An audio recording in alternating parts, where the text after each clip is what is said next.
دا یو روز سوال کړی دی چې زما مور مړه ده او ما څو پیرې په خوب کې ولیده چې هغه اوبه غواړي.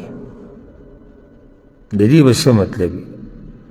جواب د دې مسلې هغه دا دی چې یو خو د خوبونو دا تعبیر اولنۍ مسله ده چې دې ټیم موږ سره نه وي دومره او اکثر چې دا ډېر ما پسې دا وروڼه راځي او دا خویندې او میسیجې او رابطې موږ خوب ولید او دا او دغه او داسې. نو که دې ته کښېناستې نو بیا به دې ته ناستې، بیا بل طرف ته خوا دې خوا کېږي. ځان له یو علم دی، هېڅ اسان کار نه دی. دا به سوچ کې، دا به معلومات کې. بله غټه خبره دې کې دا ده چې تعبیر کله راوباسې که نه، نو چې دا مخامخ سړی دې نه یي لیده، چا چې دا خوب لیدلی چې دې دې نه یي لیدلی او دې دې نه یي معلوم کړی، هغه وخته پورې تعبیر صحیح نه راوځي. لکه اوس یو سړی خوب ویني، دی دینداره دی، د دپاره تعبیر بل شی نه. یو سړی بېدینه دی، د دپاره بل شی نه. یعنی امام ابن سیرین رحمه الله پسې یو سړی راغی، وایي ما خوب کې لیدلي چې زه اذان کوم. بل راغی وایي ما خوب کې لیدلي چې زه اذان کوم. نو هغه یو ته یې ووایي ته به حج له ځي، هغه بل ته یې ووایي ته به غلا کې. خلک حیران شو چې دا دواړو خوب یو شان دی. نو ولې دې دا فرق وکړو؟ هغه وایي دا اولنی دیندار و.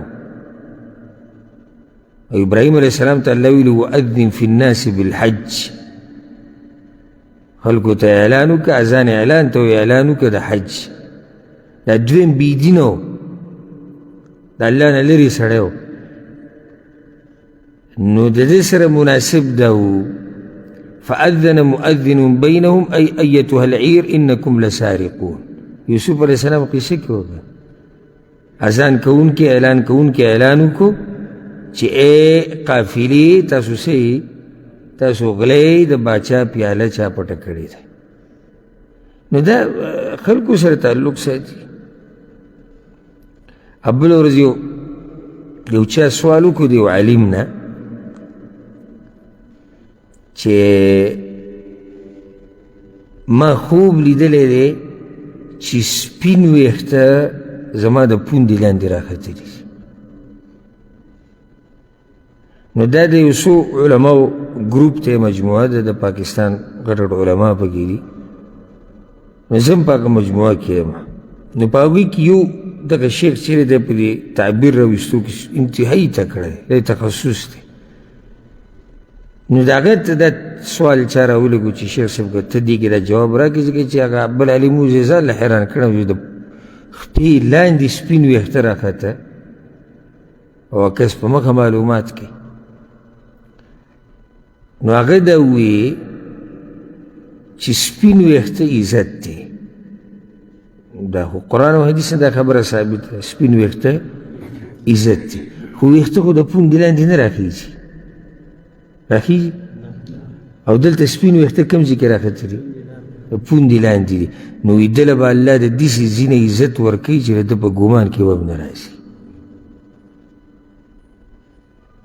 یعنې چا دا ګمان راته شي چې خپې لاندې به ویښته راوخیږي؟ نه. نو دقه شان دله به الله د داسې ځینې عزت ورکوي چې ده په ګمان کې به نه راځي. نو دا ځان له یو علم دی.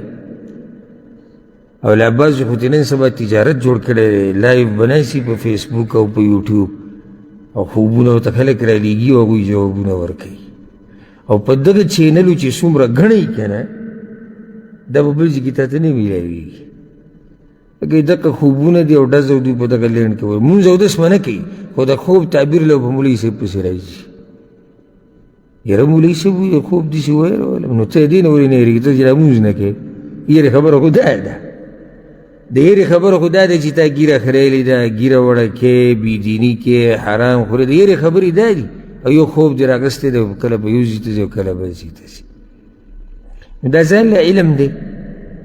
ځکه اکثر زه ترې ځان سیټ ته ساتم د دې قصو نه، ځکه دې که مصروف شو نو بیا بل کار نه شي کولی. بیا به دقه ګورې او دا رموز او دا داسې او دا داسې او پلانې څنګه او هغه داسې.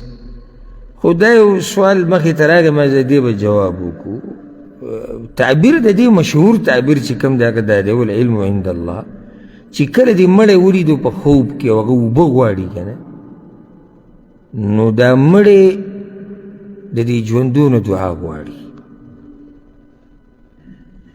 ولې ځکه چې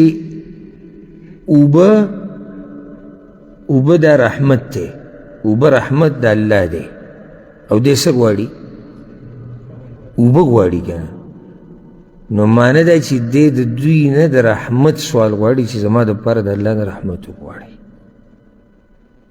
او یا په ده باندې د چا قرضه ده څه حقوق یې پاتې دي نو پکار دا ده چې دا کشران دغه حقوق هغه ادا کړي دو خبرو کې یو وایي یا خو په ده باندې څه حقوق پاتې دي او دې کشرانو ته وایي چې دا حقوق چې کوم زما په ذمه پاتې شوي دي هغه پوره کوي د چا قرض پې پاتې دی څه بله مسله ده او یا دا چې زما دپاره څه غواړي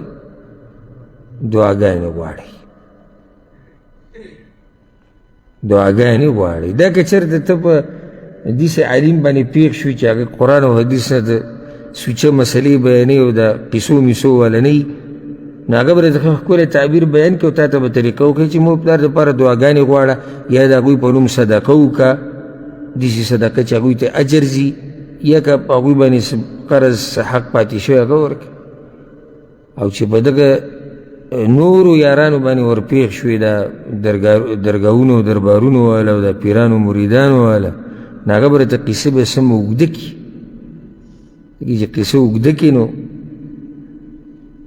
د دوی پکې بیا فایده وي او چې لنډی کې بیا خو تجارت نه چلېږي کله به وایي چې او تا ته به وایي پلار مې دله خوب کې لیدلی او پټکی په سر نه و اشاره دې ته چې پټکی وله واله او لیدلی مې خو جامې نه وي او بس ومې لیدو پلار مې وایي چې مولوي صاحب له څه ورکوي او لیدلی مې و اشاره یې کوله دې طرف ته او دا عوام په دې کې رټینګ کړي او دغه عوام کله نه کله خو زیم ښه کوي ورسره ځکه چې موږ ورته سوچه دین بیانوو زموږ هغه نه مني او یاره دا وابیان دي او دا حدیثي دی او دا دغه او دغه قصې پې سمې خوږې لګي دا پې دومره خوږې لګي چې تپوس یې مه کوه نو والله اعلم د دې معروف تعبیر هغه څه دی چې مړی کله اوبه غواړي یا دعا یا پرې چا حقوق دي او یا دا چې د دې لپاره څه صدقه وکړه چې څه خیر ده ته رسي